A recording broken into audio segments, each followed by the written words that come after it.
কিন্তু আমি এটুকু বলতে পারি, অসহায় মানুষ বাংলায় দরজা খটখটানি করে, আমরা তাদের আশ্রয় নিশ্চয়ই দেব। তার কারণ এটা ইউনাইটেড নেশনসের একটা রেজুলেশন আছে, हम लड़ेंगे, हम करेंगे, हम गड़ेंगे, हम जिताएंगे और हम दिशा भी दिखाएंगे। আমি বাংলাদেশ নিয়ে কোনো কথা বলতে পারি না, কারণ ওটা একটা আলাদা দেশ, যা বলার ইন্ডিয়া গভর্নমেন্ট বলবে, আমি বলতে পারি না। কিন্তু আমি এটুকু বলতে পারি, অসহায় মানুষ যদি বাংলায় দরজা খটখটানি করে, আমরা তাদের আশ্রয় নিশ্চয়ই দেব। তার কারণ এটা ইউনাইটেড নেশনসের একটা রেজুলেশন আছে, কেউ যদি রিফিউজি হয়ে যায় তাকে পাশের পার্শ্ববর্তী এলাকা তাকে সম্মান জানাবে। যেমন আসামে একটা গন্ডগোল হয়েছিল বড়দের সাথে, আলিপুরদুয়ারে তারা দীর্ঘদিন ছিলেন, আমিও গিয়েছিলাম তাদের সাথে দেখা করতে। কিন্তু আপনাদের কাছে আমার আবেদন থাকবে, বাংলাদেশ নিয়ে আমরা যেন কোনো প্ররোচনাতে না যাই, আমরা যেন কোনো উত্তেজনাতে না যাই।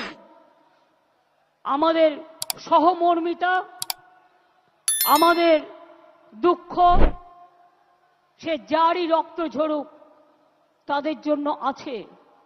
আমরা দুঃখী, আমরাও খবর রাখছি। ছাত্রছাত্রীদের মহান প্রাণ, তাজা প্রাণগুলো চলে যাচ্ছে।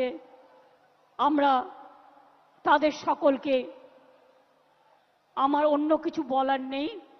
আচ্ছা, উনি যদি অসুস্থ হয়ে থাকেন, ওখানে অ্যাম্বুলেন্স আছে, প্লিজ আপনারা ব্যারিকেডটা পুলিশের খুলে দিন, একটা ব্যারিকেড খুলে দিন যাতে আসতে পারে, যেখানটা খোলার জায়গা আছে নিয়ে যান। হ্যাঁ, আমাদের সব অ্যারেঞ্জমেন্ট আছে, চিন্তা করবেন না। আর ওনার পরিবারের সাথে একজনকে নিয়ে যান, যে গ্রাম থেকে এসছেন, যাকে উনি চেনেন, সাথে একজন যান, যাতে আপনারা দেখে রাখতে পারবেন। পরে ফিরলেও ব্যবস্থা আমরা করে দেবো, চিন্তা করবেন না।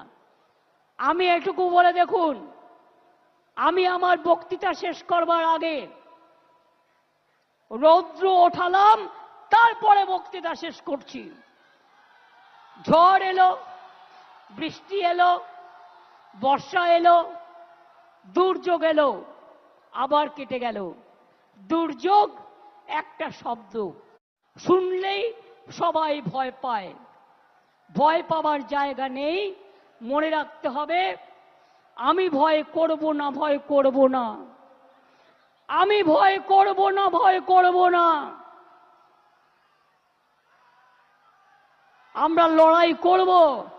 हम लड़ेंगे, हम करेंगे, हम गड़ेंगे, हम जिताएंगे और हम दिशा भी दिखाएंगे। एक साथ में काम करेंगे।